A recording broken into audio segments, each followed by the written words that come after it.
Clay, everyone else that's joined. That's awesome to see us. All right. So we're live. We're live, Alex. Is that right? Fantastic. So I'm going to take that as a yes. All right, ladies and gentlemen. So it is my absolute pleasure to introduce this incredible man before you. He is Andrew Miano, producer from the United States. As with so many people that work behind the scenes on film, you may not be familiar with his name, but you're probably familiar with his work. And that's always the greatest compliment, I think, is when your work speaks for yourself. And so Andrew has been, just reading on here, just to give you a little summary, he's producing at the moment Pinocchio for Disney, starring Tom Hanks and directed by Robert Zemeckis. And is also the producer of The Farewell in 2019, A Single Man, and Cirque de Freak, The Vampire's Assistant. Now, what I thought we'd do, Andrew, and we've got Alex on here joining us in the conversation as well with Clout Forum. And what I thought we'll do is, before we even say hello, I'm going to share that trailer so people can see a bit of your work and what you do, and then we'll jump into the conversation. That sound okay? Awesome. All right, so let me just make sure I get this screen share. I'll just hide away all the dodgy tabs that shouldn't be seen. All right, here it is, ladies and gentlemen. Enjoy, and it's about 2 minutes long. What's wrong, Dad? Please tell me. Your Nan is dying. She doesn't know, so you can't say anything. The family thinks it's better not to tell her. Why is that better? Chinese people have saying, when people get cancer, they die. We have to go to China. Wedding is an excuse so everyone can see her. He's my only cousin. Did you think I should be there? You can't hide your emotions. If you go, Nana will find out right away. Really 呀？咋啦？咋不说话呢？今天人多齐呀，好久没这么聚了，奶奶就等着这一天呐。哎，大口咬，哇，哈哈哈哈哈！你觉得我们应该告诉奶奶吗？太痛苦了吧？如果她想说再见呢？你告诉她就毁了她美好的心情，你说对吧？搭到她的肩膀上。你说我都怀疑我以后他俩在卧室能干啥呀？ Shouldn't we tell her? Isn't it wrong to lie? It's a good lie. Most families in China would choose not to tell her. 你们说的啥呀？她在英国学习，所以她会说英文。结婚了吗？妈。 She's dying. Can you be a little more sensitive? What do you want from me? To scream and cry like you? 因为你把生命看成是个体的，这正是西方和东方的文化差异问题。东方人是把生命看作是集体的家庭。I want to believe that's a good thing. 因为生活呀，不光是你去做什么，更是你如何去做。傻孩子。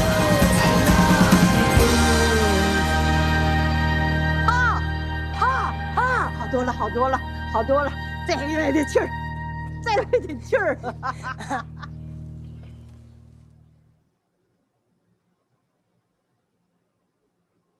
I mean, even choppy, it makes me cry. Andrew, just give me a second as I get this window out of my way. I have to say thank you so much for bringing. Was not aware of this film until I got to really looking into it, and I've been watching it in the last 24 hours. And to be honest, I watched the last part of it just this morning between interviews, and I'm so glad I don't have red eyes because, yeah, it hits those feels deep, eh? Yeah, I mean, it's I like to make movies that make you ideally laugh and cry. That is of sort of real goal sometimes. And that movie, that scene, which is in the trailer where they reveal that grandma has cancer and mom says they have a saying in China that when you get cancer, you die, is like the biggest laugh in the movie. And it's also the saddest part of the movie where you learn that grandma has cancer. So that is a rare achievement to be able to do that. Absolutely. No, I saw that, Andrew. There were so many points in the movie where you just achieve that contrast, between the absolute joy of human connection and the beauty of being human, contrasted against the pain that comes with that, right? And the experience. And so I think it was really beautiful. For sure. And to be clear, that movie is a true story. Yeah. I love that.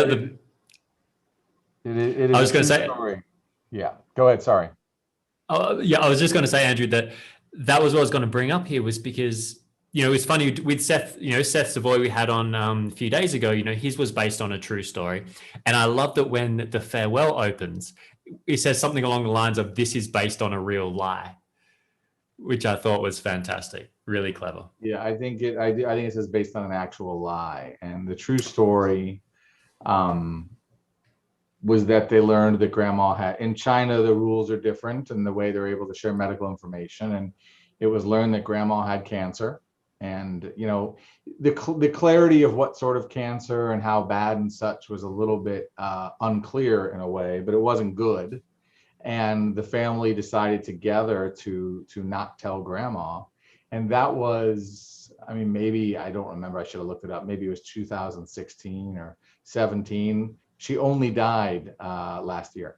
Like, she lived for quite a long time without knowing she had cancer, sort of, in the argument being, and this is sort of what the movie says, and there were a lot of discussions about this after the fact, like, do you tell someone they're dying or do you just let them live? And the power of the mind and such, which I know you are very big on the power of the mind, Mr. Bentley. Absolutely. Absolutely. Big advocate that, fear.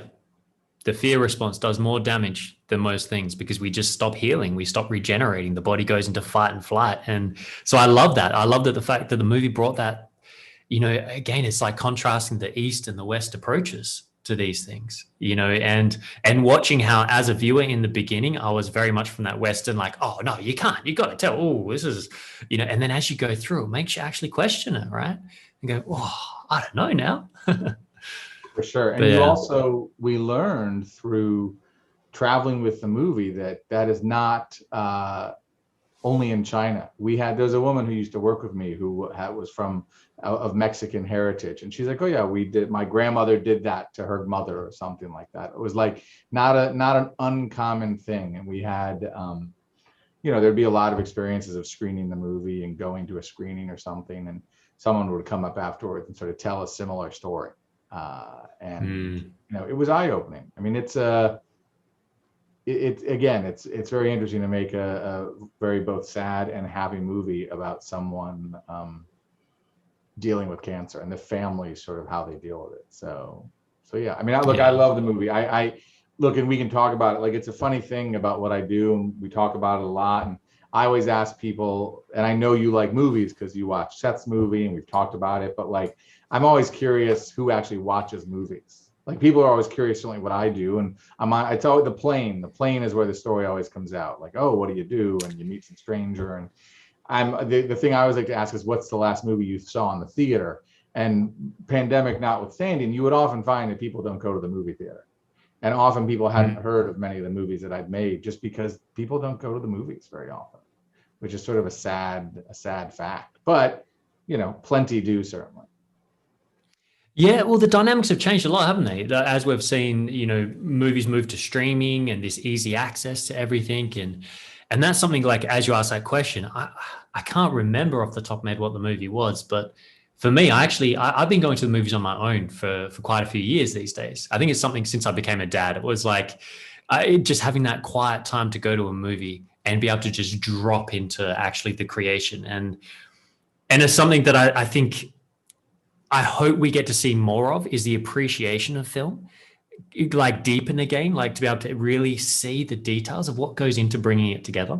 And that's where it was kind of really refreshing when I was watching The Farewell, to see it wasn't this big action-packed thing or these other things that get a lot of attention, a lot of the time in the, in the mainstream, but it was such a deep, heartfelt movie. And I could see just how much attention to detail, to character, to emotion and feeling, and really listening to how that would affect the audience that was going on there. You know, it really is art, you know, in its purest form. Sure, there's something very, a lot of these movies, a lot of these smaller films. I made a movie called Grandma with Lily Tomlin and Julia Garner, who now stars in Ozark and is a multiple Emmy-winning actor, but she was a rising star when we made the movie. And it was very, and a movie called Columbus. I went to the Sundance Film Festival with those three movies in 15, 17, and 19. And an interesting thing happens when you're making small movies like that. You never show it to more than 5 or 10 people at a time. And often it's in my office on a 70-inch television. It's not in a big theater. And then you go to Sundance and you show it in a gigantic theater with 1,300 people.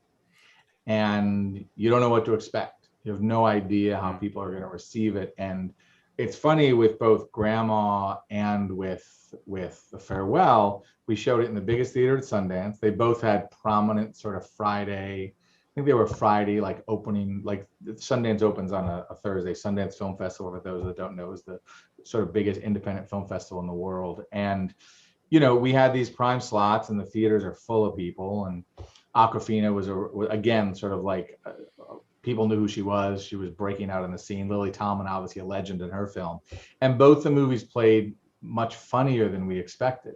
My partner directed a movie, my two partners directed a movie a long time ago called American Pie, which is obviously a very funny movie from about 22 years ago that I did not work and I have nothing to do with. And when we went with Grandma to Sundance, Paul said that might be the second funniest movie I've ever made. And we didn't know that till we screened it in front of 1,300 people and people started laughing uproariously at the movie. And the interesting thing about Grandma is that it's a comedy about abortion. Now it is not making light of abortion, but it is a comedy sort of around this really heavy topic. And you know, we didn't expect people to laugh as much as they did, but it's a very funny movie. So, you know, it's funny when you should have let your movie out, when you let your children out to the world and see how they're received.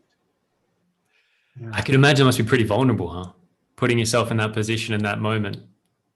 I mean, it's daunting. Look, it's the filmmakers, the director, the writer, you know, the actors who are all sitting in the room. Like, I often like to watch them and sort of, I mean, I like to sit back and watch the audience as a whole, but yeah, I mean, it's nerve-wracking. The thing about when you go to the Sundance Film Festival, again, as an independent film festival, you're often going without your movie having been sold, without it having been bought for distribution, which means you don't know if it's going to be in theaters or on Netflix or on Hulu, or maybe nobody buys it. So like, you have all of that emotion wrapped up also with the, what if nobody buys my movie? It's like coin. It's like BitClout coin.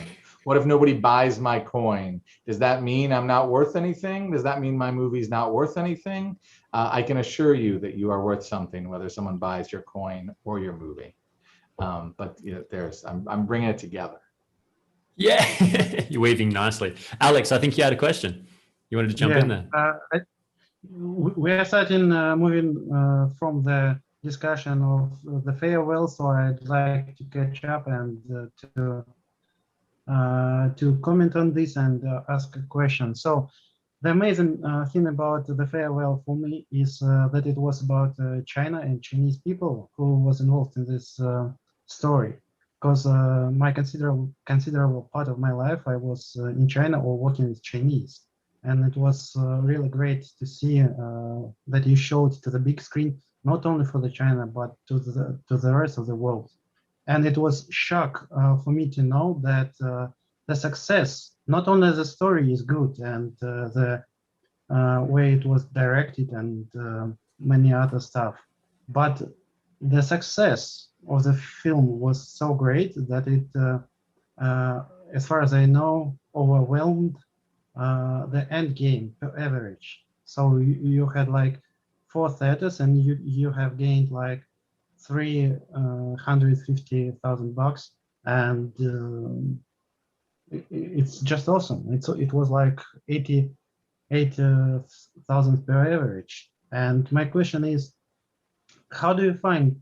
Did you promote this film, or it was like just getting attention by word or something like this? So it's interesting to know how did you manage to bring this big success to the film?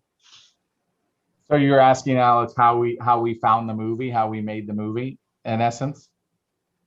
Yeah. Got it. You know, I feel like, and I don't want to take for granted that the you know, I know a lot of the people watching are my brothers and sisters from Nacho Average, who have seen me talk a lot, but I won't take for granted that people know what a movie producer does. So let me, as quickly as possible, sort of encapsulate what it is that I do on a daily basis. In theory, and it's certainly different on every single project, but in theory, I look for ideas at any stage, be them from my brain, be them from a book, from an article, from a story that someone told, from an old movie that I want to remake, from someone coming into my office pitching an idea.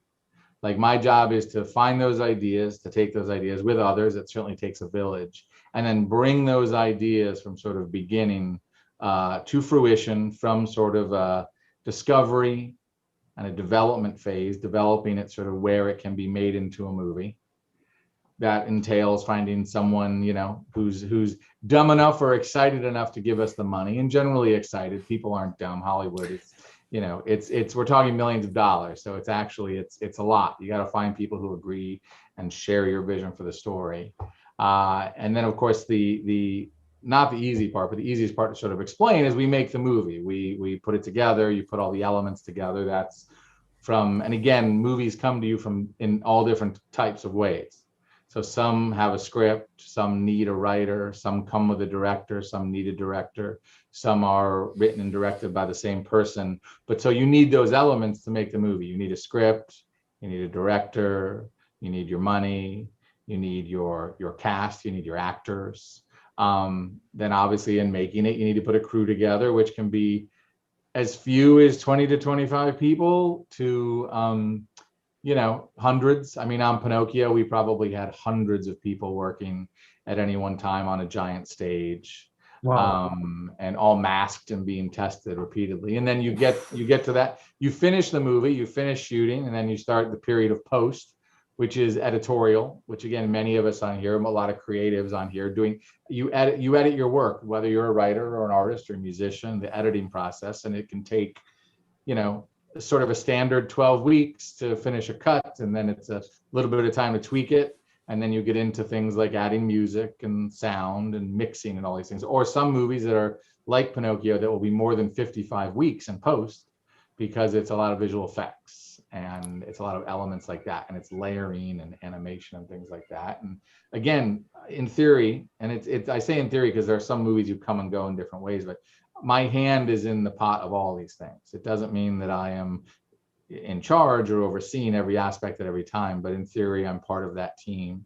And then you finish the movie, and then guess what? It has to come out, whether it's a streamer or in a theater. And again, continual, you're now talking about marketing, you're talking about advertising, you're talking about raising awareness, you're talking about reach. You're getting into these discussions with people. How do you get it out there for people to see it? Let's achieve that success, Alex, as you suggested. And you know, then you may start to peter out. There's not a lot left. You have home video left.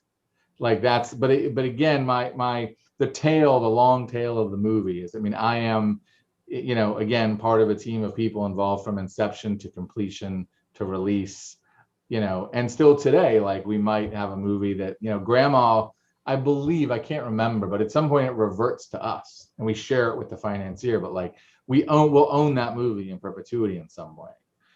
Columbus is similar, like we own that movie, so we can resell it to Hulu or resell it to Netflix, which doesn't result necessarily in money, but it's there's work to do, there's reach to do. So that's the long, short-winded way of explaining sort of what I do generally. I mean, the farewell is simple. There's a radio show out of Chicago, I believe, called This American Life. It's been on forever and ever and ever, like forever. And I mean, now there's a podcast, but really it was a radio show on NPR, which is available everywhere across the country and now really everywhere across the world. And Lulu Wong, the writer and director, was on telling the story about her grandmother. And little unbeknownst to us, she happened to be a filmmaker, but basically I got a email from my partner saying, I'm listening to NPR, I'm listening to this story, and I think it's a movie. And we all listened to it in the company, and we all agreed, and we began the process of, again, going to secure the rights very, very early. And we didn't know it when we were listening, but she was a filmmaker. So she came in with very clear vision of what she wanted to do. She had made a movie, she'd made some shorts, and they'd been successful in their own right, in their own way. But this was like her baby. This was her real life. She was only going to do it the way she wanted to do it. And a lot of people chased it, and a lot of people wanted to do it, and a lot of people had a lot of suggestions. And she'd even pitched it before This American Life. She had told people about it. They're like, well, can it be in English? Can't she have an American boyfriend? Can't there be a, whatever, to make it more domestic, to make it more appealing, to make an American understand it more. All understandable thinking, but she didn't want to do it. And good for her for not, but like it's understandable thinking maybe is the wrong way of putting it. I realize this, this is going to be live on YouTube forever and ever. Like taken out of context, all this stuff will be interesting. But she just I know why people ask those questions, I guess is my point. But we talked to her, and she said, here's what I want it to be. It's going to be in 80% in Chinese, and we're going to shoot it in China, and it's important that this is the story, and this is how I want to do it. And I was not at the first meeting. Chris went alone with someone who worked with us and who'd lived in China. And Chris, as he does, goes, okay. The movie wasn't financed. We didn't know how we were going to sell a movie that was 85% Chinese to someone wanting to give us money. We knew the movie would cost a few $1 million at a minimum. But it turned out, long story short, the piece had been so successful that we were approached right away by a potential partner. Would we want a partner? And the partner had financing. So that was sort of how that piece came together. Like, we didn't have to search for the money, basically, which is a hard part of making movies. And it was a great experience, and I love the company we made it with, and have become best friends with the woman at the company who produced the movie along with me. And really, she ended up being on the front lines. I was lucky enough to be making another movie. We were going to be there together, but an earlier iteration of Pinocchio was happening. So I was going back and forth to London, from London to the States, and I went to China only once during shooting, and she really did the heavy lifting. But Alex, here's something else. I was asked this a lot when the movie won the Best Picture at the Film Independent Spirit Awards. That picture of me with Bob De Niro on my page is after he gave us the award for winning Best Picture. Wow. And the spirits are like the Oscars of independent films. Basically, it happens the night before. It's on the beach. It's a very star-studded event. Obviously, De Niro's there, giving out the award. And I'd been nominated 2 times before and lost each time. So it was we did not expect to win. We thought we would lose to either Uncut Gems, a wonderful film, and another film I'm forgetting. And when they said our name, it was, outside of my child being born, the greatest rush of natural drugs to my head that I could ever say. Like, it was just insane. It was shock, and it just makes you want to win more awards. It's a problem, because I don't make movies to win awards. But Awkwafina won best actress at the Golden Globes, and so that wasn't even me. I didn't win. And the endorphins or whatever, Rome taught me the body makes a natural marijuana, whatever that's called. Whatever those drugs your body makes, they were flowing. They were flowing heavily. So, but what I was going to say, Alex, is we got asked a lot on the red carpet. Did you know the movie was going to be this great? Did you know it was going to be this successful? Did you know that people would love it? And I think the honest answer to that is absolutely not. Like, I think that it's okay for a creator and a filmmaker and a writer and a director to have that belief in their material. And that's not just ego. I think it's belief in yourself. I think that as a producer and a supporter of making movies, it's so hard, and there's so many factors that go in. Any one little wheel can fall off the car, and your movie can be good, not great. And it's not for lack of a great script you know, of a lack of a script or lack of a you know, great idea. It's just that there's you know, maybe one actor isn't quite right, or maybe you know, the editor or the editor, whatever. I mean, anything. There's so many factors that go into it. So you know, we didn't know that it was going to be what it was, but that's sort of how we took it and brought it to where it is. Man, So you have to pay, yeah, you have to pay a lot of attention. Alex, you jump in. Yeah, you have to pay a lot of attention to details in the process of making a movie, and you need to be just full concentration on this. And how do you manage? Do you have a team helping you, or something? Yeah, I mean, like look, that? it's not. I don't sleep anymore. There is a team generally, and we have partners, and it's different. I mean, I am this year, and this will be the most successful year we've ever had. And I should knock on wood because everything can fall. Like, you're not really making a movie until the first day of shooting. But we have 4 movies we're shooting this year, is what it looks like. And I'm not sure we've ever shot more than 1 in a year. So I will not be able to be on all of them. We have executives at our company, and they will go and we will support each other. And I need to be in person on 2 of them. So there'll be a little bit of figuring it out. But yeah, it's a team of people. And sometimes you have other producers you're partnered with and people you trust. And again, it would be a misconception to say that I was the boss. I am one of the bosses, part of the machine, and you build a team of people you trust. And there are different sort of bosses at different stage. And in theory, you know, I'm part of that brain trust. But, you know, let me tell you, here's what I'll say, and I'll say this: it's the most fun job in the world. I mean, it is a job. I think it's important. It's important to. I mean, it's a job. I mean, I sit in front of the computer all day long, reading scripts, or, you know, calling people. And my days on the phone, my days reading scripts, my days saying no. I say no a lot. You know, can imagine you have to get good at that. Yeah, but it is like, I mean, the job is pushing the rock up the hill. It's a job. It's not all glamorous. The awards and Bob De Niro are cool, but it takes a long time to get to that sort of spot. Mark, I have one more question before we will continue. So the last question about your producer life and career is about Once Upon in Hollywood shows the real life of Hollywood. What's the show that shows the real life of Hollywood? Once Upon in Hollywood, directed by Quentin Tarantino, with Leonardo DiCaprio and Brad Pitt. Okay, wait. So yes, now I got it. But ask the question. What about that movie? Yeah, I was asking, does this film shows the real interactions between different people in Hollywood? I mean, you know, it's been a minute since I've seen it. I mean, the end of that movie is, I hope, not the way most people interact, but, like, you know, there's elements of it. I mean, there's a great movie there's a great movie called The Player by Robert Altman, probably I don't know if it's 25 years ago. And it's a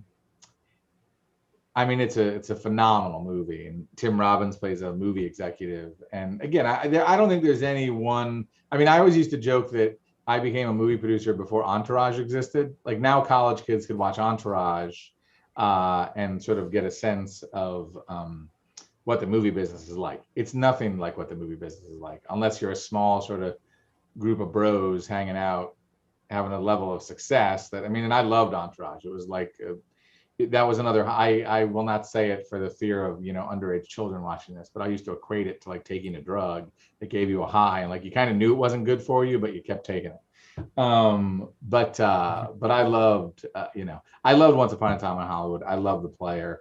Entourage was like, you know, a fun sort of, that's where you learned about what an agent is. I mean, in a funny way, but yeah, I mean, I'd recommend The Player to anybody. It's a phenomenal movie, any Robert Altman movie. I mean, again, watch movies. That's my general message about life. I mean, movies are great. They're a great escape and all that kind of stuff. But what I think you should Absolutely. launch Rotten Tomatoes on BitClout. Because of your experience in movies, you can make your own. I mean, rating look, it's on BitClout. interesting, like what and we can talk about BitClout for a minute. You know, it's interesting, sort of like, where does, you know, when I came on to BitClout, I mean, I came on, the gentleman who onboarded me, I believe, is in the room right now, listening. And he's an old friend, and I called him after he mentioned it on Instagram. I was in London, or in England. I was shooting. I joined. I didn't join well. I should have called him and said, okay, how do I play this game in the beginning? Because I'm about to be on my 100th day. So I've been here for a minute, but I could have bought Craig when he was cheap. Not that I want to, but I just could have, I probably, when Hunter says I made $30,000 on $7, like, I could have done that if I wasn't working a full-time job, and had listened to Keegan telling me, like, if I had said, what do I do? But all that, I just sort of was watching in the beginning and learning and paying attention and throwing some random coin into some random people. But, I don't know what it is that BitClout needs from a movie perspective. Like, I think it's cool that Seth is on here, and, I'm not sure we're at the point where we need a movie about BitClout like that. That happens movies happen when it's either a raging success and it's a great story, when it's really revealed, sort of who Diamond Hands is and what happened. And here's the thing, someone's going to get cut out. So we got Maybeam, you got Lazy Nina, you got Diamond Hands. I can't remember if there's someone else that I'm missing, but in the story of BitClout, someone's going to be shafted, because someone's always shafted. Story of Facebook, shafted. Story of Twitter, shafted. Wozniak, I mean, he made a lot of money, but Steve Jobs kind of fucking sidelined him. Paul Allen, I think he and Bill seemed like they were real partners, but someone always gets shafted. So who's going to be shafted in the BitClout story? It also, like, if BitClout had been a scam, which I don't think it is, that would have been a story. But, like, right now, there's no movie about BitClout. Like, the story hasn't been told. But to be clear, there's stories about Isla. I see your questions. Just hold them. I promise I will get to them. I will never let you down. But they're making a movie now about WeWork. Like, they're making, because WeWork was the company, right? And it wasn't a good story. It was just a story about a successful business.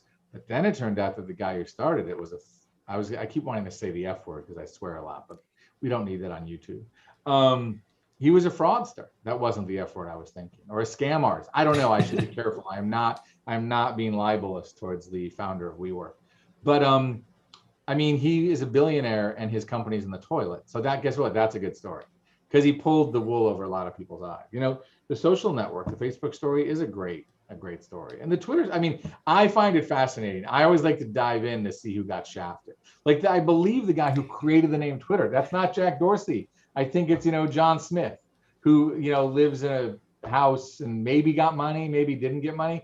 I always feel bad for the underdog. I'm an underdog kind of guy. I didn't go to Harvard. I didn't go to Yale. In Hollywood, there's plenty of people from everywhere, don't get me wrong, but, like, I'm not part of the brown mafia. So the underdog who gets shafted. So if Lazy Nina gets shafted, arguably the most important dev right now, because we see her posting a lot, I'll be sad, and I'll make a movie about Lazy Nina. Yeah. Well, I think there's definitely going to be some stories to tell, Andrew. Because, like you're saying, we've had 100 days. That's why we're doing this whole Clout forum. Alex was awesome, sparking this up, and, like, putting that into context, 100 days. And like you're saying, these stories on Facebook, etc., come 10 years, 15 years, it comes down the track once the story is played out. And I think that's one of the exciting things, is we're all kind of players in that story right now. Whatever movie gets made one day comes down to what do we do right now, right? And so that's a pretty exciting to think. That's why I get so excited about BitClout. People think I'm a bit of a fanatic or a evangelist in different senses, but truth is, I just feel the storyline of this amazing fairy tale that's playing out. And how it ends, I got no idea. And that's what's going to be interesting, watching who comes in, how the characters play together. And, in a way, it's kind of like film expressing itself here. But I think we've got a question here from Ayla. She's been pretty keen to hear this from you, Andrew. She wants to know before, Ayla, just before we ask this question, how long have you been into film, Andrew? When did that begin? Has that been a childhood thing? I mean, yeah, I didn't grow up as, a lot of colleagues and peers grew up with parents who, brought them to the movie theater to see Citizen Kane when it, replayed in their hometown and things like that. Or there's always these stories. I want to say, like, Pedro Pascal tells a story about like being dropped off at the movie theater and like watching movies all day long. Like that, I guess, happened for me a little bit later, and because it was almost like they're being used as a babysitter. Here's the thing, and I grew up watching commercial films. I grew up in sort of upstate New York, the suburbs of Buffalo, New York. And the movie that sort of really struck me, and I have to go back, I don't remember what year it came out, but when I saw Top Gun in the movie theater, it was a packed movie theater in Amherst, New York. And it was, and I'd seen a Star Wars movie in the theater and all. Like, it's not that it wasn't my first time in the theater. I was probably 15 for it, somewhere in that age. But I just remember it blew my mind. It was so loud. It was so, and again, I'd seen Jaws in the theater. And those movies, they did change me and move me and all this kind of stuff. But for some reason, Top Gun stuck in my head, possibly because I probably wanted to be a fighter pilot because, he gets the girl. But that movie really sort of blew my mind in some way, that I was like, oh, this is really cool. And so I've been into movies since I was a kid. I mean, I grew up in the John Hughes era. So I enjoyed high school. I think life is a series of repeating high school moments. If you really break it down, like that is what our life is, that like life. And I can't, internationally, that may not be true, but in America, life is but a series of repeating high school moments, because you're constantly in a clique or not in a clique, or just all of it. Like, and I don't have a problem with that. It's hilarious. But so I enjoy high school movies. I grew up watching John Hughes movies.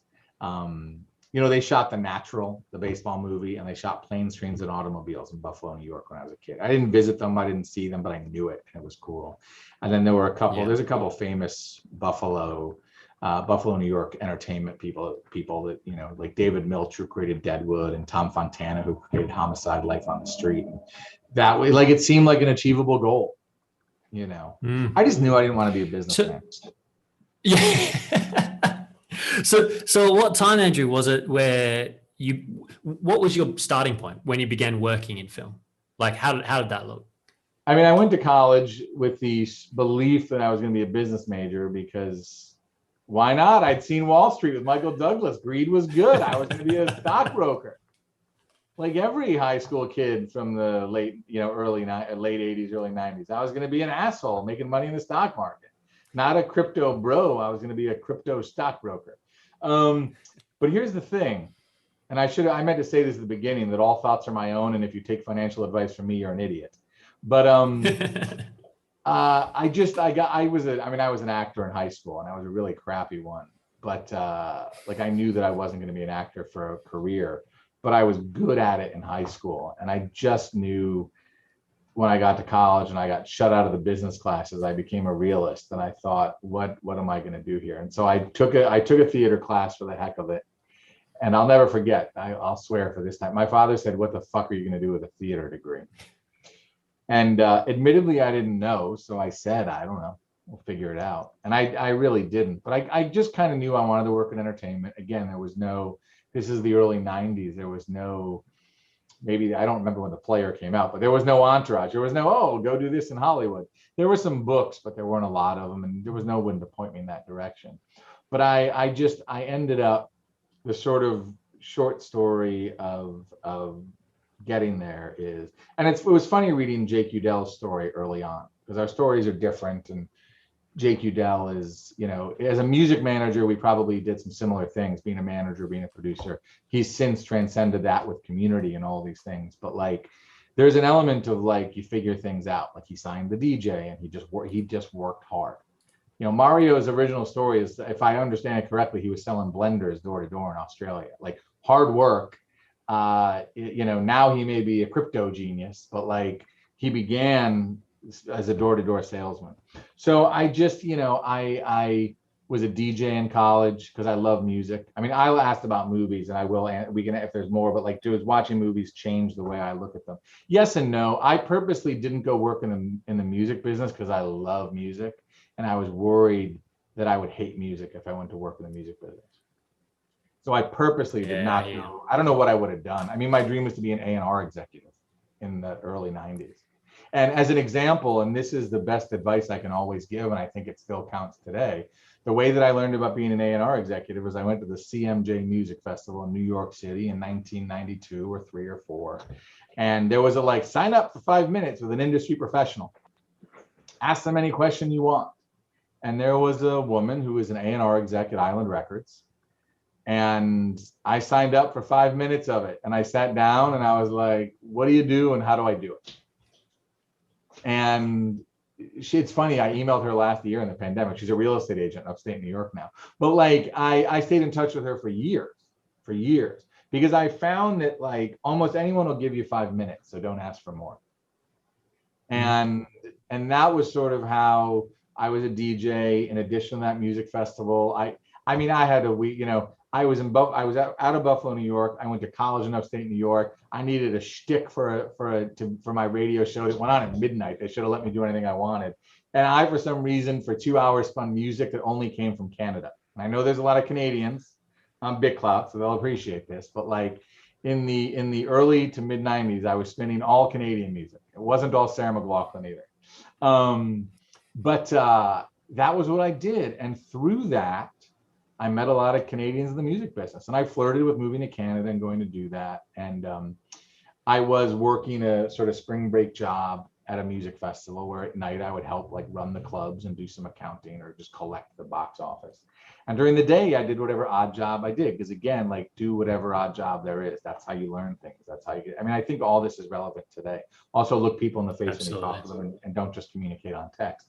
Facebook and Instagram and BitClout are great, but know how to speak to people in person. So I'm working this festival during the day, and this guy comes in, and I was giving out swag. And this guy comes up and he goes, I need my bag. I'd like my bag. And I'd go, I'd like a job. And he goes, okay. And he goes, I need a bag. And I was, of course, because I'm a jerk, I'm like, well, do you have a ticket to get your bag? And he didn't. So I said, come back later. And he comes back. And he gets his bag. I give him he's got his ticket or whatever. And I go, I'm graduating in 2 months. I really do need a job. What do you do? And this guy was a guy named Paul Stanley, not from Kiss. And he lived and worked in Chicago. And he was a master of sort of promoted marketing and sponsored events. And we're talking 95, I graduated college. So not nowadays, think about it. Every single thing you see is sponsored by somebody. I mean, everything. What is not every concert tour, everything. I mean, the commercials for the movies that are, this watch sponsors this car is in this. And again, there were some of those things, but what this guy, Paul Stanley, did was he began sort of brokering deals between products and stars. And so he's I didn't know this at the time. He just said, call this woman. We have an internship program. I was like, all right. So, I mean, I'm a couple months from graduating. I don't know which way is up. And I called this woman and she's like, yeah, come to Chicago and interview for an internship. So I went to Chicago. I stayed. There was a girl, a year earlier, I had worked the college program down at Walt Disney World. I spent a summer at Disney World in the parks. Some people have heard me say this. If you've gone to Disney World, I was a Jungle Cruise skipper, which makes sense considering how much I obviously like to talk. And I went to Chicago. I stayed with a woman who I'd coincidentally, I'm like, oh, I'm coming to Illinois. She's like, oh, I'm happy to go to Chicago for an interview for a job. So I stayed with her. I went to the interview. They said, you got the internship. I mean, it's an unpaid internship. I went to DePaul University and I looked at the message board and there was someone looking for a roommate. So I called and I found a place to live. And in 48 hours, I thought I'd gotten a girlfriend, an apartment, and an internship. I did, hold on, Matreshka, I'll explain all. If you have any questions later, I'll give a one-on-one to Matreshka with any questions. For sure. So I had it all wrapped up. in 48 hours. And whatever, I went home, I graduated college, and I moved to Chicago. And I did have the job or the internship. I did have the apartment. I did not get the girlfriend, sadly. But that was all right. Almost had the full house. But here's the thing, back to the 5-minute thing. So what, and I'll try to wrap this part of the story up, but like it's coming to a point.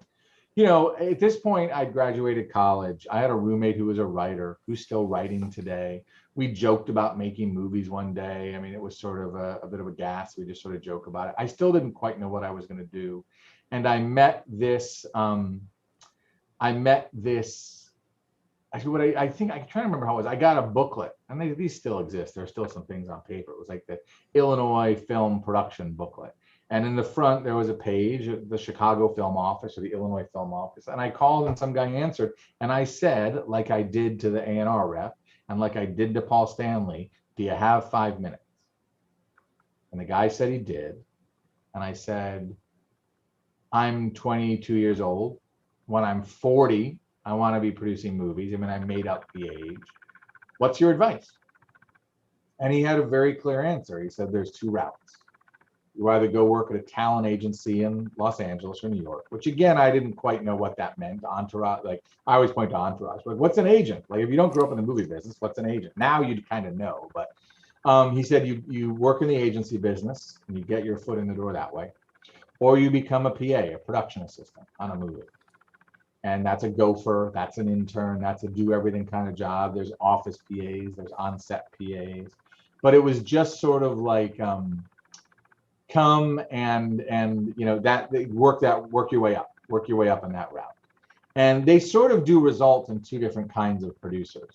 In the end, they might sort of meet at the same point, but the agency route theoretically lends itself to more of a creative producer, and the film production route lends it a little bit more to like a physical production sort of person, where you're like in charge of the budget and stuff, where you actually put the budget together.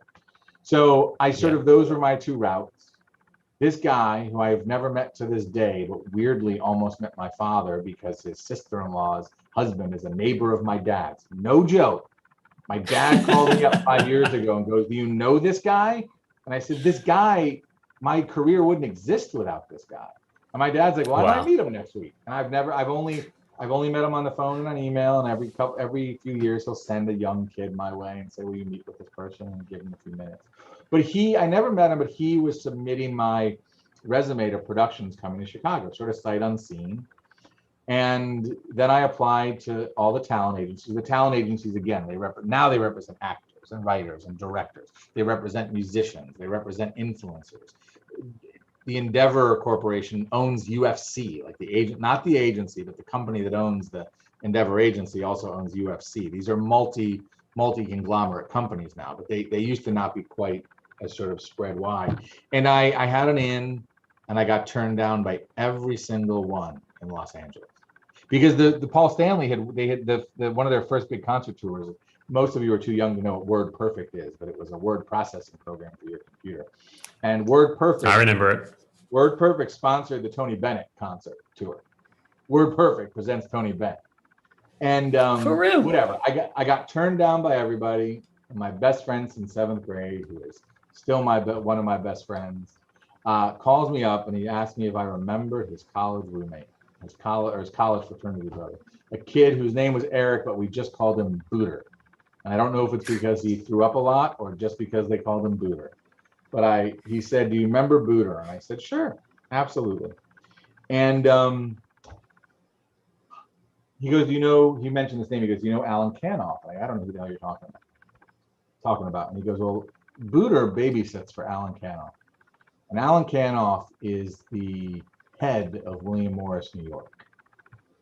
And I called Eric, AKA Booter, and I said, if you make one phone call for me, it could change my life. And he did, and he called Alan. And I heard that some executive assistant was going to call me. And over the course of a few months and a few self-financed trips to New York that they didn't want me to do, they're like, we don't like you to fly from out of town. Well, I'm moving here anyway. After multiple trips to New York, they brought me into Alan's office, and he's like, normally we don't tell you in the room. We wait until you leave, and then we call you and tell you. He goes, but because I want you to be able to take Eric out to lunch, we're going to offer you the job right now.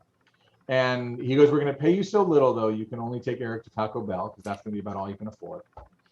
And that was that. I mean, I made $18,000. I lived in my dad's house in New Jersey. I think part of the time I slept on the floor or shared a bedroom with my 15-year-old adopted brother, and commuted from New Jersey to New York for 6 months before I got an apartment with another college buddy.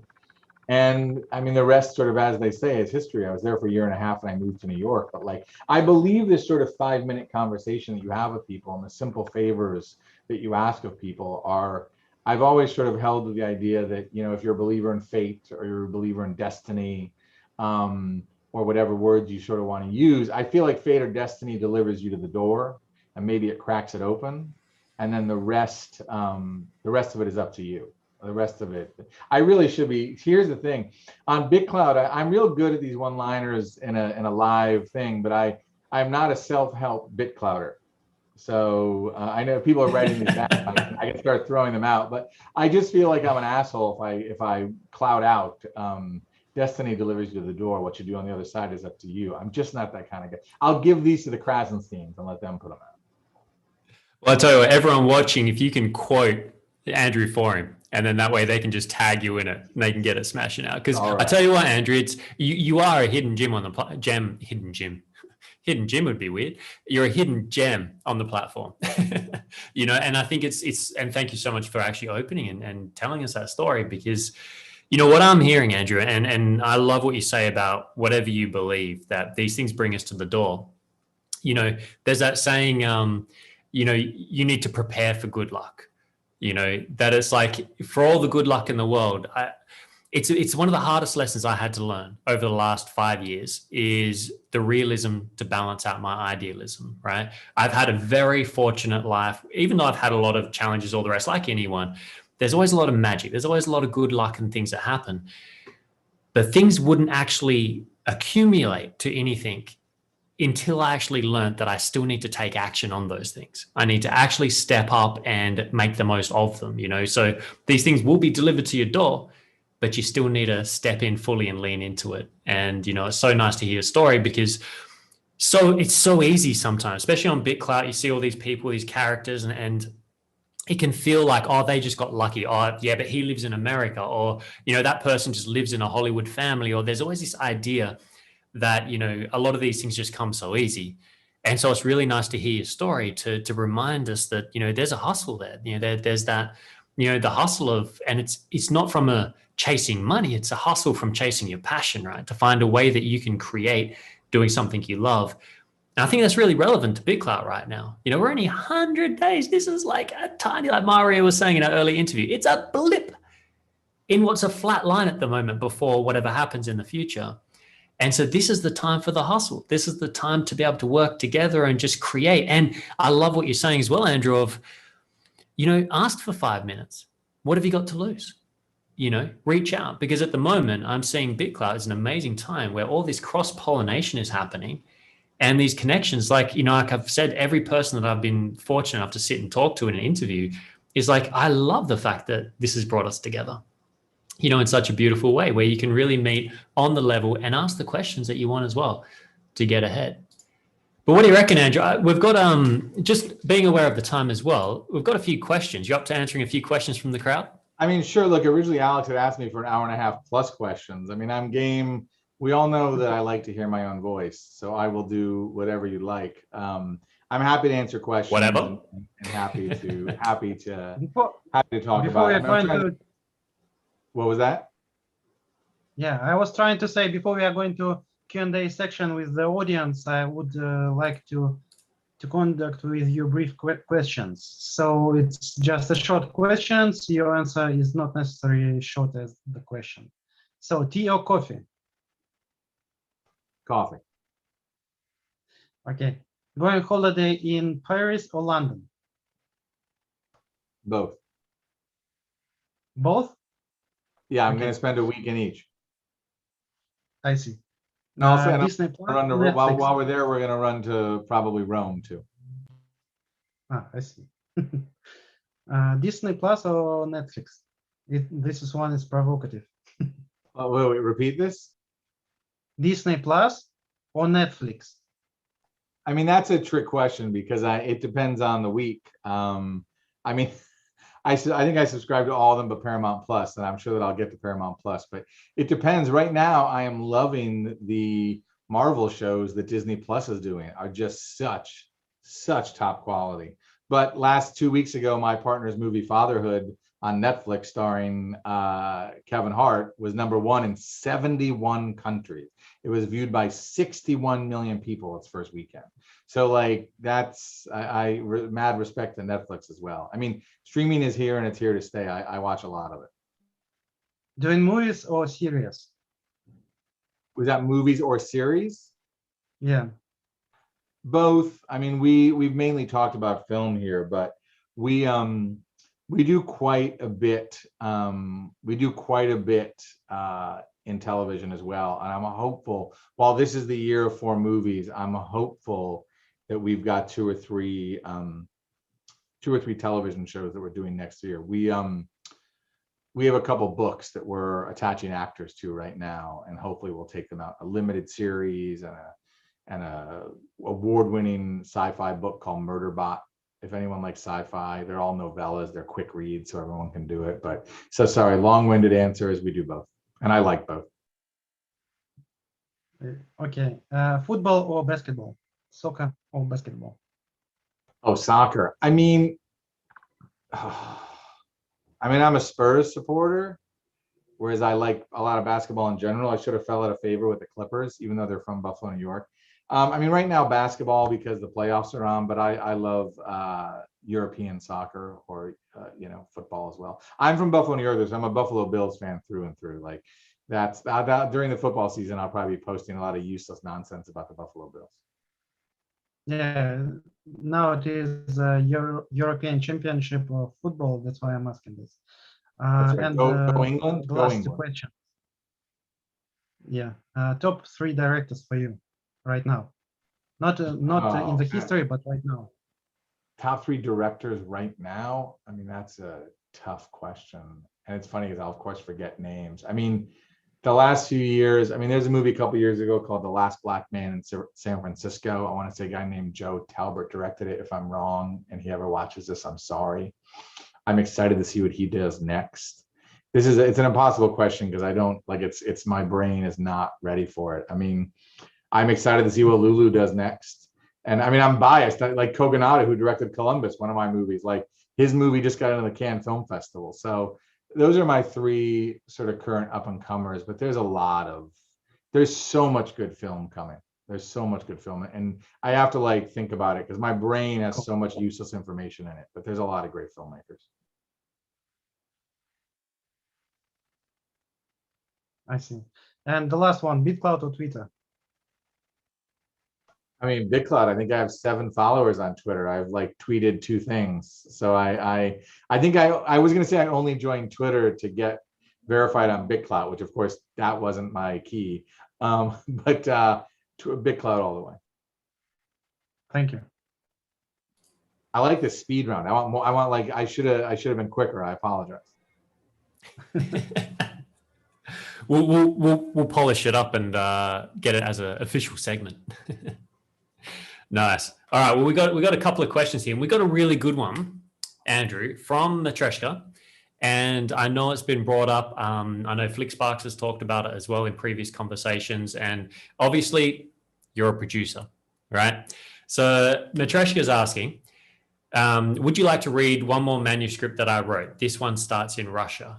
And so I think that question also kind of opens up to the idea of how does one get their story read by someone like you and to may possibly be considered for that journey to become film? I mean, this is the trick question. This is the question. And it's a funny thing because I have had this sort of conversation enough times and a lot of times with college kids. So, what I often will say, I can't give you all 5 minutes because if I'm speaking to 100 people, I'm like, I don't necessarily have, and I can't necessarily listen to I mean, I understand. And I loved when Flick was talking about the possibility that his life could be a movie. And I respect that. And there's value to that.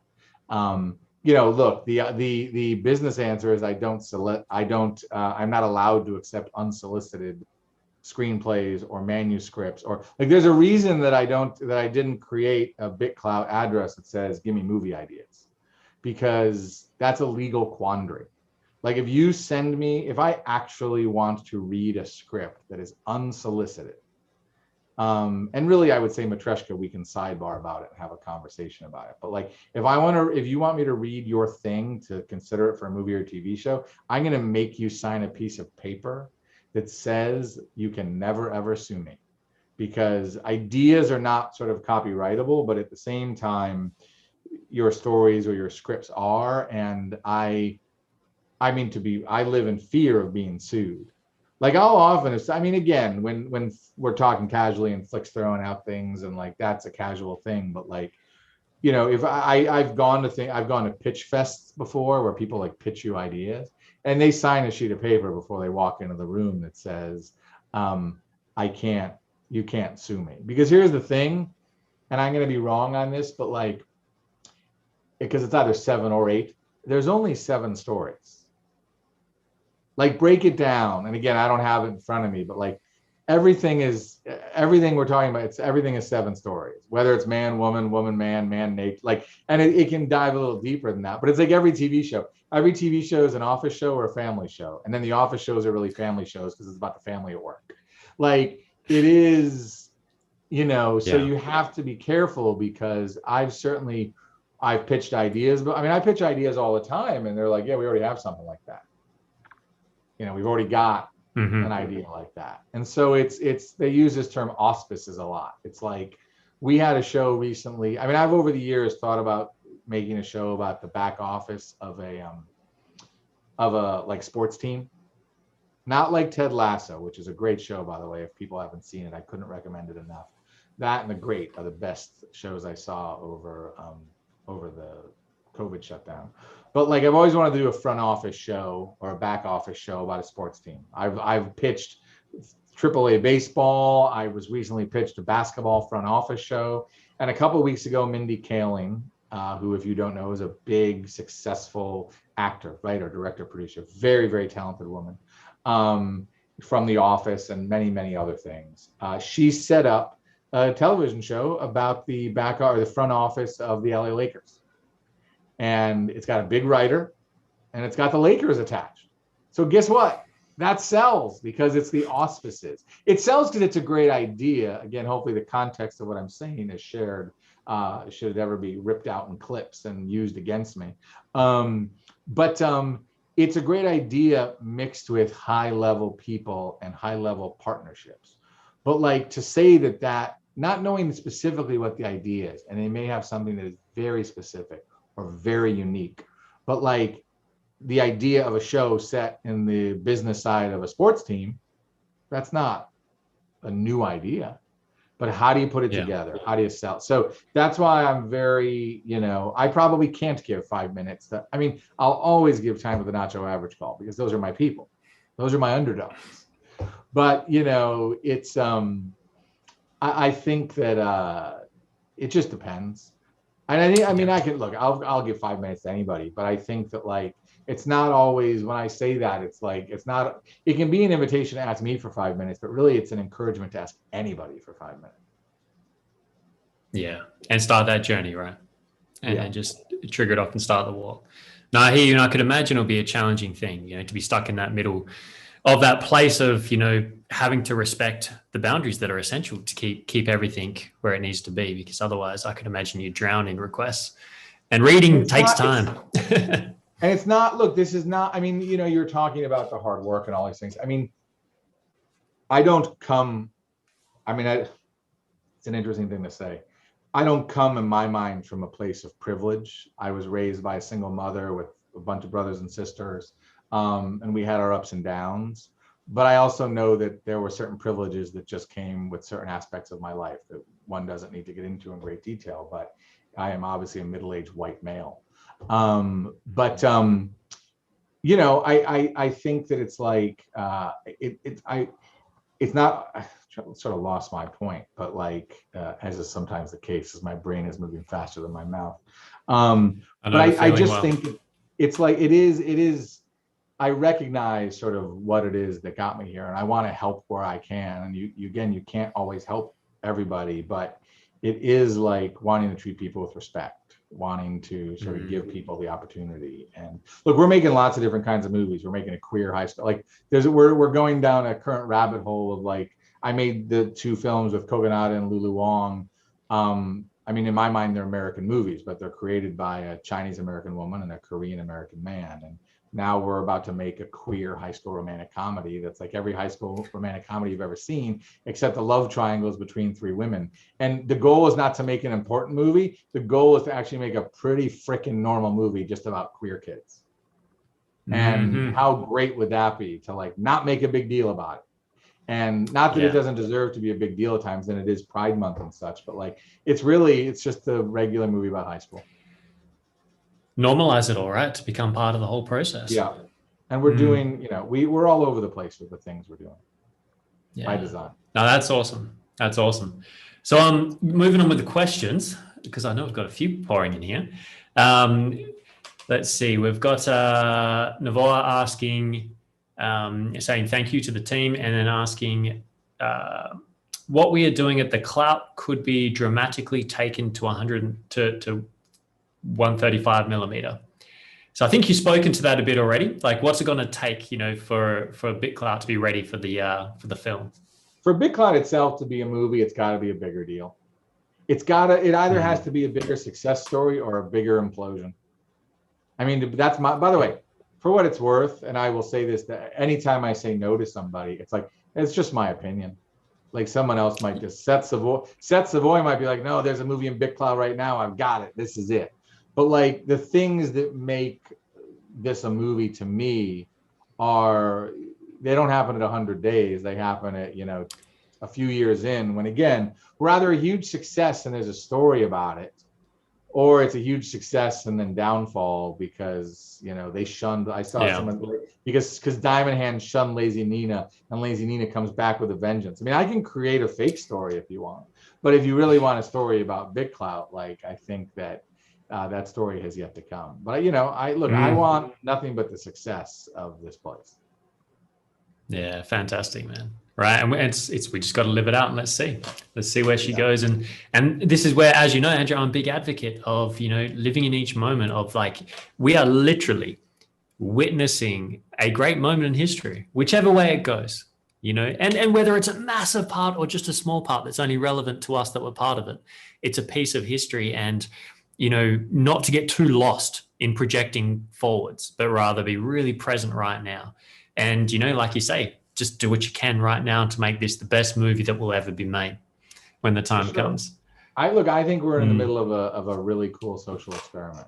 And if it all ended tomorrow, I think there's a handful of people that we would, you know, if it imploded, Nacho Average probably keeps going. You know what I mean? Amen to that. Amen to that. A 24-hour call, and maybe it moves somewhere else to another social media site, or, you know, we're suddenly an Instagram. But I just mean that, like, you know, people would come and go. I mean, you know, sometimes you pop into I'm a big end of the night pop in, and sometimes it's 5 minutes, and sometimes I've been there for 3 hours. I'm like, it's 1 o'clock in the morning. Where the hell did the time go? But it's interesting, and I think it's growing, and I love popping in and having new people on it. All right, more. I feel like what other questions we got? What other questions can I answer? Just going to say quickly on that note, because this is going to be seen potentially by people that aren't on BitClout yet. So if you're new to BitClout, you're thinking, how's a producer on this platform? And we've got directors and we've got all these amazing creators. Like, what is this platform? Then Nacho Average. So if you check it out, which we've just had Clay tune in, nachoaveragecall.com, hit that link and it will bring you into this 24/7 Zoom room. And in that space, you're going to see a lot of the people that are tuning in live now. And there's an amazing community. It's where Andrew hangs out, we all hang out, and it's just this hangout, almost like a cafe where you can get support, you can, you know, get ideas, you can bounce what's going on, and really get your feet down on the ground. So big shout out to the Nacho crew. Now, knocking through some, massive respect. So we'll knock through these questions. So we've got Ayla with, in which film did you get closest to as far as cast and production? which one got closest to your heart and got you deepest? Oh, that's, I love all my children, Ayla. You know that. They're all, I mean that. There isn't one that I hold more dear than the others.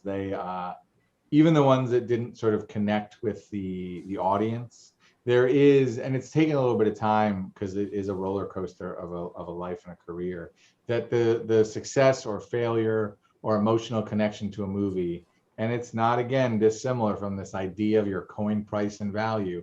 The movie's value in my heart and brain and emotional makeup is the entirety of the experience of making it, from that beginning to the end. And because if you wrap yourself up in just how it's received or how it does at the box office and it doesn't do well, it doesn't take away from the experience. And one of my best movies, and there's a few, I could list. Here's the thing, if you look at we did this the other day because people are like, what movies have I seen? And everyone's like, I haven't seen any of them. And suddenly we realize everyone's like seen Nick and Nora because it's 18 years old. And like, that's a movie people saw in high school. But point being, long-winded point of like, there's movies that didn't connect. Like I made a movie with De Niro and Julianne Moore and Paul Dano. It's based on a true story set in Boston that we shot it in New York and called it New York. But it's called Bean Flynn. And it's a horrible title, based on a book called Another Bullshit Night in Suck City. And the name of the movie is Bean Flynn because you can't swear in a movie title. And we blew it trying to come up with a better name. And it's a dark movie. Like, it's a dark movie. It's about a father-son story where the father's a homeless guy and he shows up one night at the homeless shelter where the son works. And they're both dealing with alcoholism and drug abuse and abandonment. And there's some comedy in it because life's funny, even at its darkest. And like, that's one of my best movies and nobody saw it. Nobody saw it. But that doesn't take away from the experience of making what I think is one of my best movies or one of our best movies, and what a wonderful time it was. So, yeah, you weigh it through the entire experience. And certainly I've had better times than others, but I've been very blessed to have had a good time with almost all the movies. Beautiful, man. All right, we've got Design Insiders Official saying, been too busy to live a living in the last half a decade, which I think I can definitely associate with. I'm now feeding my mind with creative abilities of great people. What movie shall I watch? Any suggestions? Do you have a couple of quick ones off there to get that creative ability inspired again? Recent movie. I'd watch The Farewell. I'd watch Last Black Man in San Francisco. I'd watch Moonlight. I'd watch the Avengers movies. There's 25 of them, so maybe not all of them, but like, I'm shocked at the ability of that team to take movies that some people don't respect and to me weave a story that you give a shit about. It's space fantasy. It's a lot of things, but like, to watch Guardians of the Galaxy and not laugh your ass off and not be emotionally connected to it. So just watch movies. It's and go to Rotten Tomatoes and look at all the movies that are over 90%. And that doesn't mean you can't. There's lots of movies at 70%, but like, to dive in, like, look at the movies that are, Paddington 2 is 99. It was the best movie of that year. Paddington 2 is a piece of art.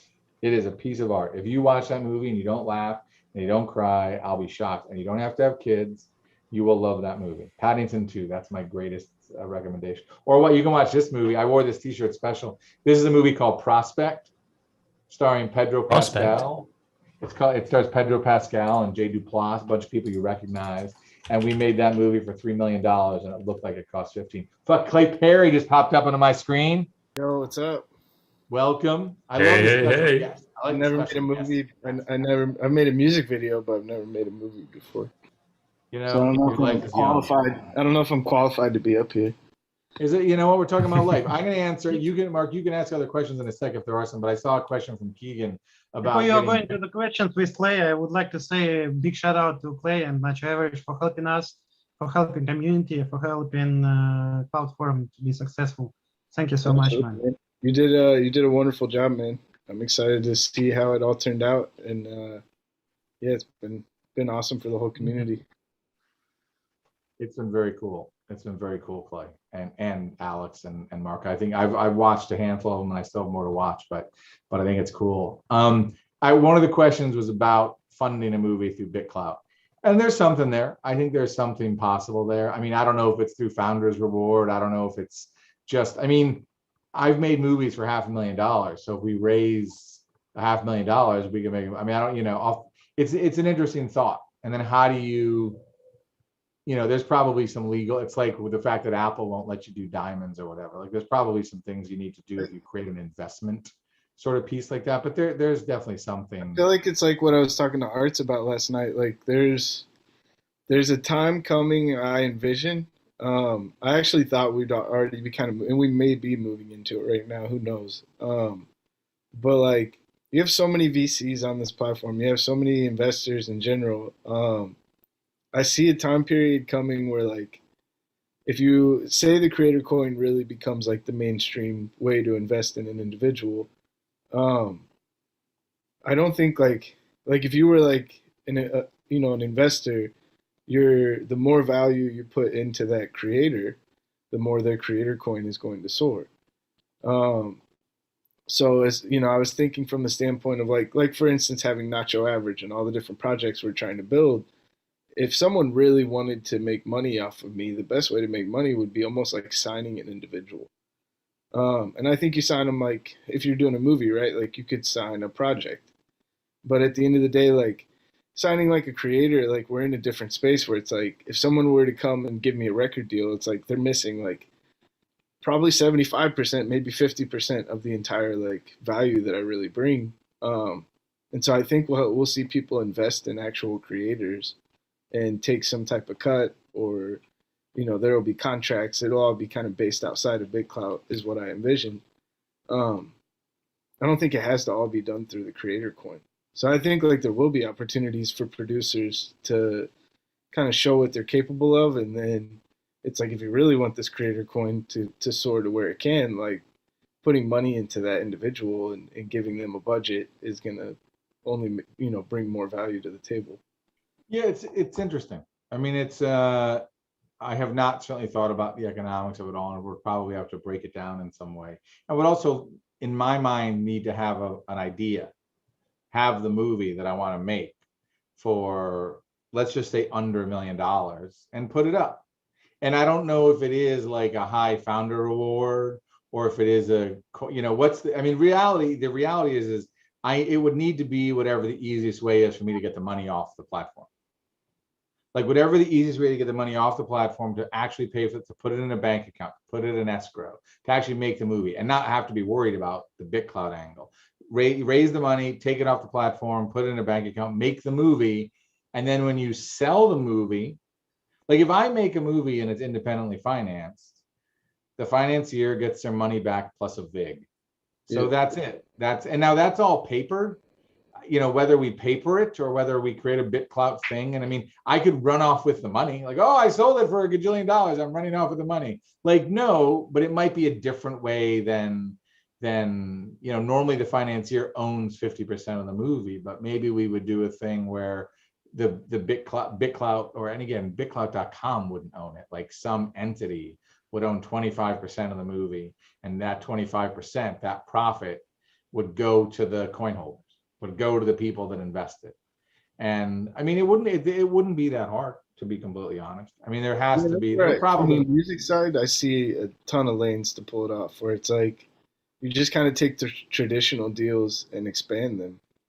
And and I think you having so many like passive income streams through this, like if you were to take, say, I'm just making up random stuff too, because like you said, I don't know all the ins and outs, but imagine if it's like, yo, I want 10% of your diamonds. I want, and you just have all these different, numbers that they're taking out, and someone a lot smarter than me would put all that together. But, I see the lane to making it happen, where it's like, if someone really wanted to, it's like Nacho Average, in my opinion, like it's going to take a lot of money to, whether that's my own money to finance it or someone else coming in and lifting it up early on. Like it's going to take money to really get the big idea to its fullness. And so at some point, like I almost imagine that it has to happen that way for me, because I don't really see the lane yet through the actual creator coin. I almost see that as something different, where it's like kind of the difference, I guess, too, in that, like, it's just like a company's stock. you have VCs and investors behind that company. Those necessarily, they're not investing by buying stock in that company. That's more of a retail side. For sure. And so I see the lane for that to open up here soon. Look, there's also, because look, you have a goal, whether it's coin or founder's reward, I don't know, but you have a goal and an amount, but it doesn't mean that like Arts couldn't call on the side and be like, I want to put 50 grand into the movie. Like I want to be a financial investor, not through BitClout. It doesn't mean that, Mario might be like, screw it, this would be cool. Like, and instead of buying $10,000 in coin or 10,000, like whatever it is, it might just be a way to raise money. And it is just, how do you paper that? I mean, look, Kickstarter and the other one, Indiegogo, whatever the heck it was called, like those, I mean, Kickstarter, I think still exists. It's just not the phenomenon it once was. Like people finance movies on that. It's not that different, to be completely honest. It isn't that different to think we do it here. I mean, look, I've talked about this. It's like right now on Twitch, a musician can stream and they can make money. But I believe a good portion of it goes to Twitch, which is their model. It's a business. Like, I don't fault Twitch for that. But screw that. Come to BitClout or come to the music node and stream and make 80% of your money or 90% of your money. And you don't make 100 because you decide to give some of it back to your community or something. But like, this is the opportunity to monetize in that way. It is, it's I think that opportunity exists. It's just, when do we go from, when do we move from, I mean, I don't know I know our daily active users maybe around 9 or 10,000, but like, what is our actual sort of, how many, not daily, how many semi-active users, I guess. Maybe it's the same thing. We all know that I'm not the technical guy here, but it's like, we probably need to, Twitch has millions of followers.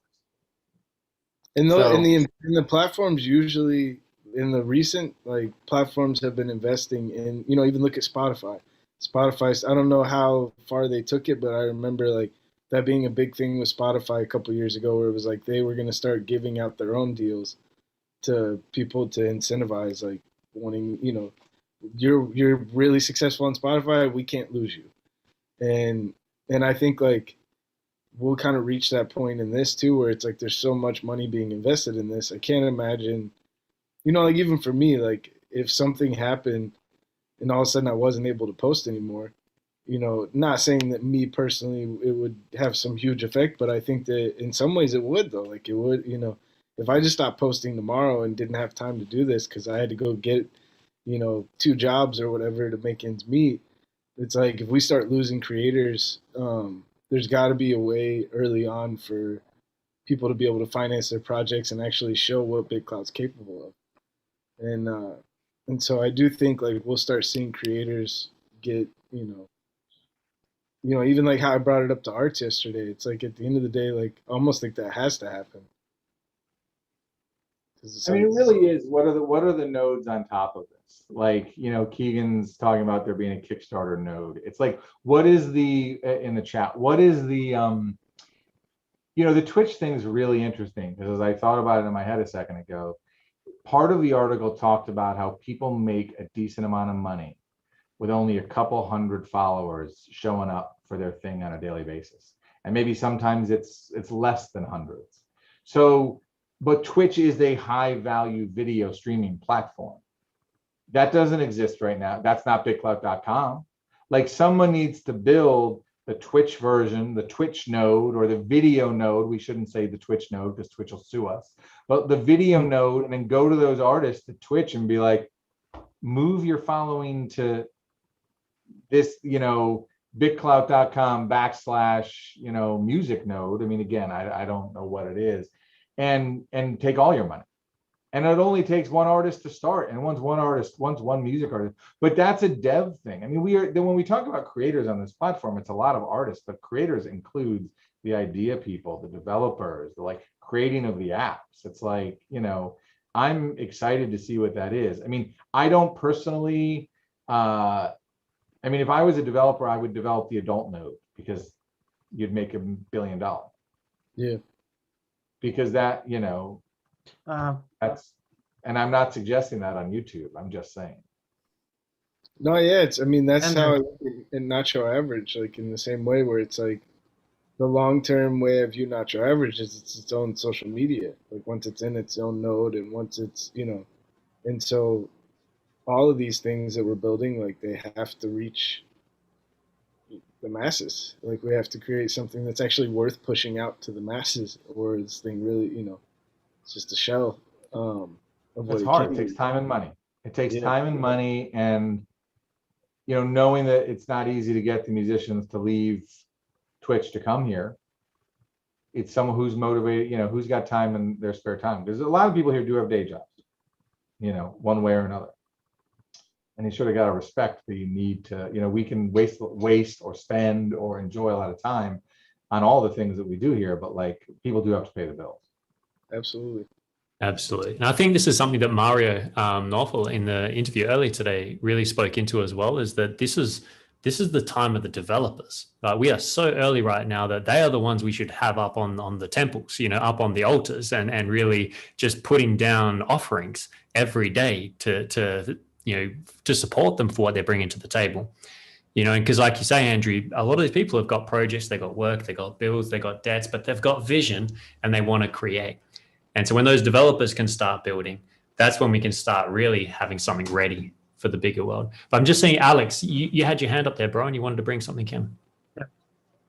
Yeah, I'd like to ask Andrew, are you ready to interact with Clouters? So as you said, there are a lot of artists on the platform, and maybe you can organize some sort of contest for your future projects where you can choose some digital artists that can work for your project or help you with something. I don't know. I'm just imagining this. Just consider as a thought. And the second question is about coin holders. Are you going to support them in any way? I mean, I don't, when I say gameplay on the site, I'm not commenting on the bigger games by any means. Like, I'm certainly, I don't necessarily, I love that Seth gave up 10 roles for extras in his next movie. It's certainly within the realm of possibility that I could be like, get you to be an extra on a movie. It's so beyond, like, I'm not interested in contests to raise my coin value. I have, people have heard me say sort of repeatedly, and there's others that have sort of said this and then they end up getting a lot of buyers. It's like, I will happily support my coin holders. I don't have that many. I got a couple big ones who are people that I personally know. If Jason Corey, who is a coin holder at a couple $100 or more, I think it's gone up. If Jason, I would spend 10 minutes with Jason in a heartbeat. Like, I love the kids on this platform. I love the young people on this platform. So I'll interact with any of my coin holders. I have not ever thought about I've never thought about a contest for my top coin holders then to also try to raise more value. I said this to someone the other night. It might have been at the art gallery, or it might have been in Nacho. Like, if you want to invest in my coin, it is a long-term hold. I make movies for a living. The average time it takes to make a movie takes 5 years. Like, I'm not pushing out a piece of art. I'm not pushing out a piece of music. Like, Clay is inspired, and he can put, the beginnings of a song out and say, do you believe in this? You want to invest in this? You want to help with this? Or what do you think of it? I'm not saying, you asked me, Alex, on one of the questions prior, like, would I ever announce something on BitClout early? I might, just for the heck of it. If I know, I got to be careful. If the Hollywood Reporter, which is one of our major trade magazines, is it going to announce an actor in an upcoming movie, and I let it slip on BitClout. If it's kept on BitClout, but like if it gets on Twitter, then I could be in trouble. But I'm not against something like that. But I think, like, if you invest in my coin, it's a long-term play. Like, I don't know what my daily, if you follow me, it's an up and down follow. Like, I don't post a lot of self-help stuff. The stuff I talked about tonight, I'm loath to sort of post that as a mantra. I post a couple funny things. I reclout a lot, do some quotes. Occasionally put, I'm enjoying it, but I guess that's a long-winded way of answering it. I'll do anything my coin holders want. And maybe the time comes where, you know, I mean, I'm shooting a movie in Syracuse, New York in September. It's a high school movie. So like really the extras are going to be high school kids. But if Jason Corey or 100 or Charles like want to, I mean, here's the funny thing. If they want to come up and be an extra in the movie, they don't have to buy my coin. They just have to ask and get themselves to Syracuse, and maybe I can do it. I mean, it's not fun. Let me tell you something. For those of you that are going to be an extra in Seth Savoy's movie, and I am excited for Seth Savoy to do that, being an extra is not fun. Sounds fun. Sounds fun. Yeah, it's a long day, isn't it? Yeah. And yeah, Well, I was plenty of about to it. say that. So your point is, for your coin holders, if the BitClout lasts long enough, you will come up with ideas how to support your coin holders in the long run. Sure. I mean, again, I don't know what, I haven't figured out yet what that is. Like I haven't like. Yeah, I know. I I understand it's very early. So your point is within the time you will understand how you can be useful for your coin holders. Do So you ever get any memorabilia or anything like that you get to take away from like a movie? Sure. I mean, yes. And there, like I have, it's all back in LA, but like, you know, I mean, I've got a signed, I mean, I have that movie, the Bullshit Night in Sex City. I mean, I have a signed first edition copy of that book signed by De Niro. I mean, yeah, so you could do stuff like that where it's like knowing that you have those opportunities, you could like get an extra and then use that as a giveaway or use that as yeah, and it's an interesting, I mean, it's interesting because I am by no means again, I mean, I have a bunch of signed script covers. I mean, the thing is there are often movies, like they're signed by, like I made a movie called American Dreams that nobody saw that I love. And that script, I have script covers. They're signed by Hugh Grant and Dennis Quaid and Mandy Moore. I mean, it's cool, but I'm not like, again, and you know, I appreciate everyone talking about being humble or whatever. It's like I'm loath to give away a signed script cover to raise my coin price. It just feels it's not that it's, I mean, again, I believe like, in you don't even have to do it though for coin holders, like because for me, like I don't see it as like any giveaway I do is not to raise my coin value. It's to like engage my community, to just kind of be giving something of value to them. Like I try to do book giveaways and like that didn't work very well. But, that's like, a cool idea. NBA Top Shots and stuff like that worked great for me. I need to figure out what the contest is. Like I need to look at what I've got and then figure out what the contest is. And maybe look, if one believes that, like, you know, if long term the goal is followers, like if that's actually because you know, William's been talking a lot about this, about how like it's one thing to get to 1,000, like every additional, it's getting to 1,000 is one thing, but then it's every additional 100 or every additional 50 gets harder and harder because there's only 10,000 people here or 5,000 people here.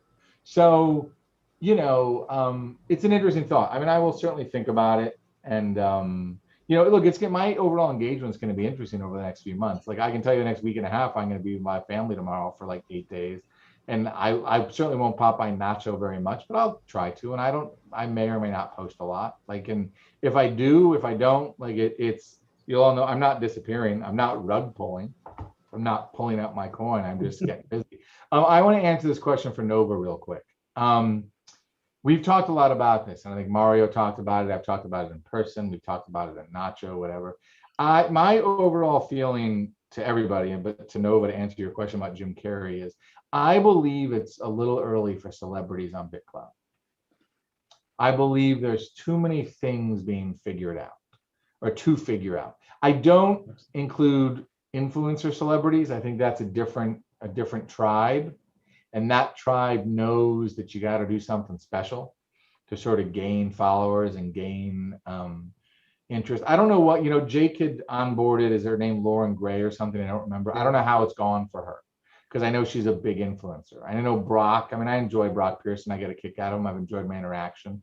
But like celebrities don't have the time to give BitClout the special attention it deserves, particularly now. And Clay, you talked about this last night with Arts, and you used big words like asymmetrical, but it, you know, the idea that you know, if an artist comes on and they sell some of their coin and suddenly they're accused of rug pulling, or if they do like this, it's, I mean, we're in a world of trolls all the time, and I'm not accusing anyone here of being that, but like if Madonna comes on and decides to do something with her money, and then you don't are happy with what she does, that's either always going to be an issue and always keep celebrities off, or we're going to have to figure out what that is. My instinct is that I think BitClout for the bigger celebrities, most likely, my initial thought is it's charity. It's a way to continue their charitable outreach and their charitable brand. Because I think that, you know, in the beginning, it felt like BitClout was to make money. There was a make money aspect. But if Elon Musk comes on here and sells all his coin to make money, he's going to be killed. He doesn't need the fucking money. He's a billionaire. I see there's two things though. Like, well, actually, I want to say two things. So first, you're friends with Jim Carrey. Where did I miss that? I'm not friends with Jim Carrey, but I like that Nova was asking if I could bring Jim Carrey in. I love Jim Carrey. So I'm like, yo, my wife tutored his daughter, and my wife knew him, who's as far from celebrity as you could imagine. But no, I've met Jim Carrey once in my life, and I don't know. I love Jim Carrey. Second, though, I would like to help with that to Renova question. So I would like just to add about celebrities coming to platform, and moreover to asking them to come to the platform. I don't know. We don't need this for now. We need to build our own brand. If they come, we will go down very fast. I see it as two things though, like where it's kind of like dual-sided. Like someone like Lauren Gray, and you kind of just made me think of this, Andrew, as I was listening to you speak. Like what we need from celebrities if they come over, and if I were the one like in Jake's position, I feel like they're probably already thought this out, and that like it's great for Lauren Gray to come over here and get used to what BitClout is right now. As far as like, if you go look at her TikTok though, she has not like talked about this at all to her people, because it's a liability feeling. You know, you're kind of just leading people into the dark.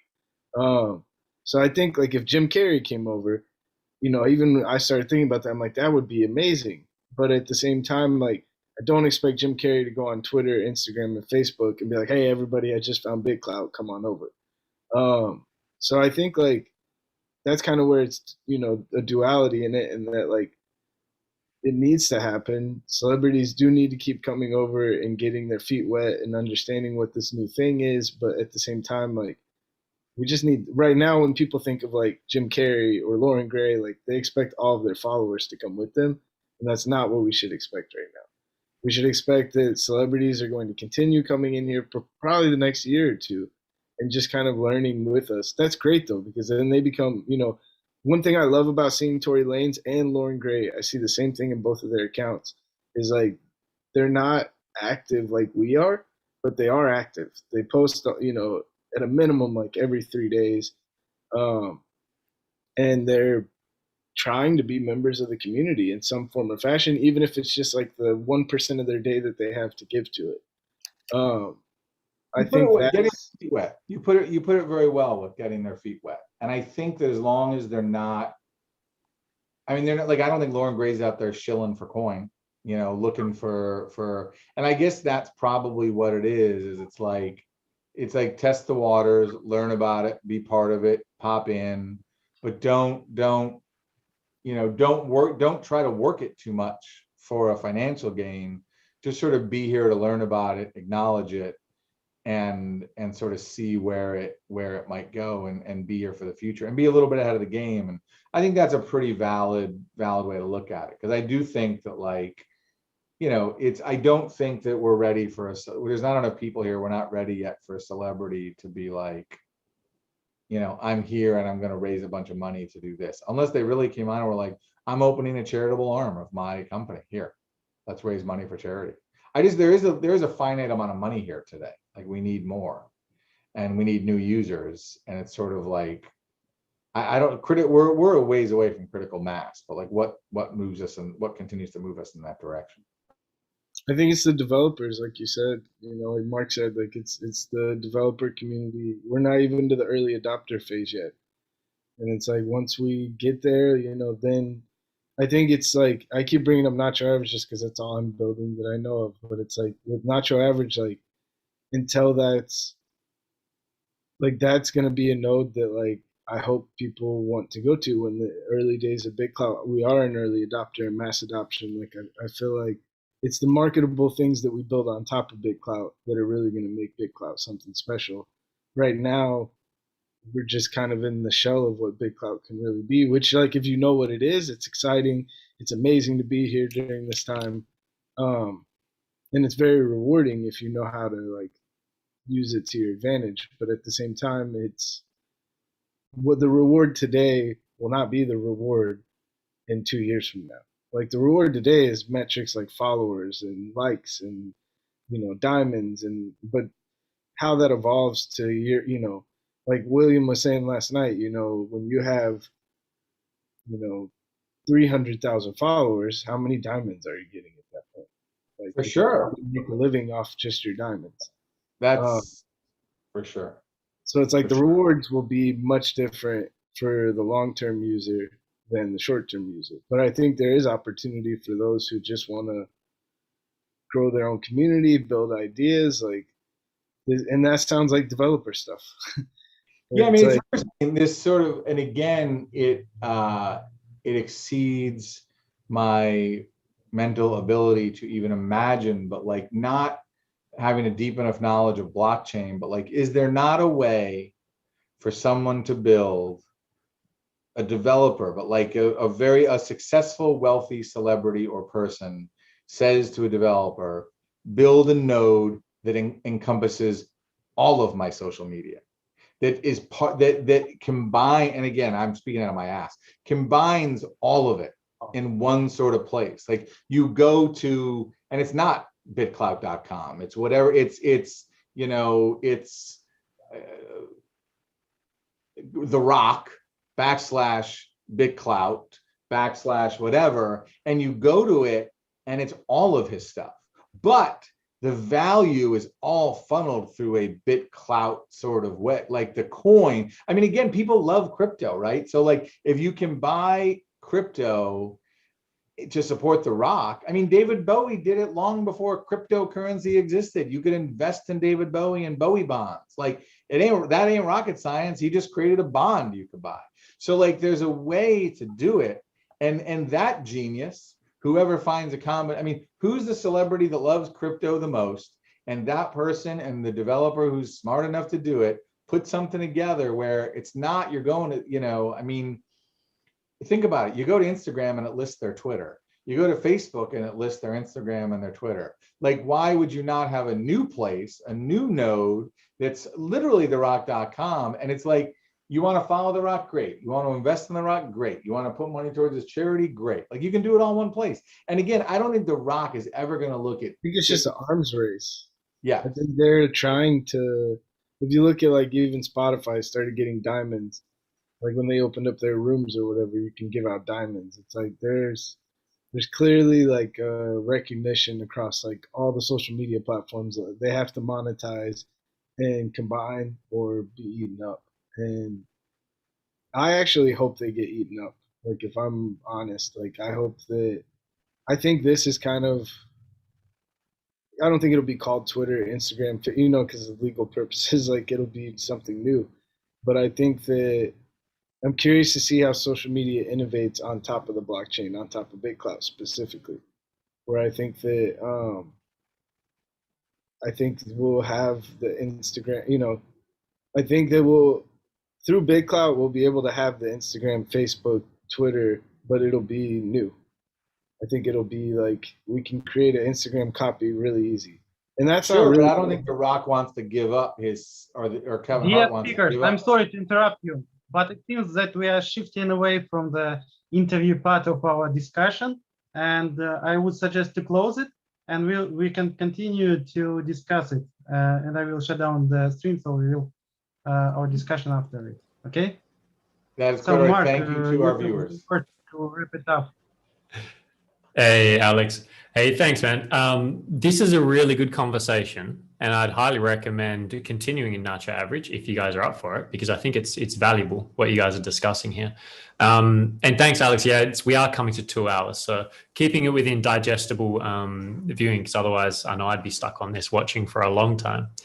But before we do, there's one last question, just for as quick an answer as we can give it, Andrew, which is from William Laurent. who has been a beautiful, amazing advocate, an amazing creative. He's a featuring Nacho Average and contributing so much. So I wanted to make sure this question got asked. And I just put it in the comment there, but he said, Daniel Pink has said all Pixar movies subscribe to the same formula 100%. And I'm assuming the question is that true? Are they once upon a time, every day, one day, because of that, until finally? Are they all subscribing to a similar formula? The quick, easy answer is probably yes. I mean, in a boiled down fashion, I'd need to go, I mean, the funny thing is, in addition to pulling up that question or coming up with that question, William, there is probably a website that breaks each Pixar film down and gives the example of each one of those things. But again, what you found there's 7 stories. I mean, Pixar story, I mean, it's not, I don't think that's a crazy assertion. I'd need to, I'd be blindly agreeing if I just said yes definitively. But there's a formula, but they're great movies, so I'm happy. Great answer. And as Joseph Campbell says, it's the hero's journey. We find it in everything. I mean, exactly. Beautiful. All right, fantastic. Well, thank you so much. Hey, Clay, great having you drop in, man. That was awesome timing. Andrew, are there any final words for the BitClout community in regards to Andrew, please, everything? We have traditional question at the end of any session. So what's your message to all Clouters about next 100 days? Keep clouting. I mean, I think my hope for the next 100 days, we did talk about a little bit earlier, is just keep engaging. Keep engaging on the site, keep engaging with each other in different ways. I reached out to Brian Krasenstein for 5 minutes. It hasn't happened yet, but he said yes. Just keep the conversation going and keep encouraging and bring people in that you think would get it. Not people who want to raise coin price. I mean, it is a challenging thing, this whole coin price thing, but continue to bring people in that you think would enjoy a unique social media platform, who might, get a kick out of it, enjoy it, thrive in it, talk about it, things like that. But keep having fun. I mean, to me, again, it's a cool social experiment that I hope balloons into something very valuable long term. Thank you, everyone, for listening. Thank you. You're a beautiful man, Andrew. Thanks for taking the time. For giving this interview for us. My pleasure.